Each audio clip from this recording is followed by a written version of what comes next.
राष्ट्रीय युवा दिन नॅशनल यूथ डे 12 जानेवारी 2026 दिवस. दरवर्षी 12 जानेवारी हा दिवस स्वामी विवेकानंद यांची जयंती म्हणून राष्ट्रीय युवा दिन म्हणून साजरा केला जातो.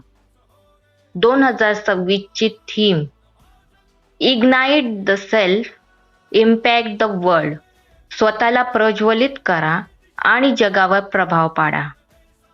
विकसित भारत यंग लीडर्स डायलॉग 9 ते 12 जानेवारी 2026 दरम्यान नवी दिल्लीतील भारत मंडपम येथे या कार्यक्रमाचे आयोजन करण्यात आले. पंतप्रधान नरेंद्र मोदी यांनी समारोप सत्रात तरुणांशी संवाद साधला. महत्त्व 1893 शिकागो जागतिक धर्म परिषदेत भारताची संस्कृती मांडणाऱ्या स्वामी विवेकानंदांच्या विचारांचा प्रसार करणे हा या दिवसाचा मुख्य उद्देश आहे.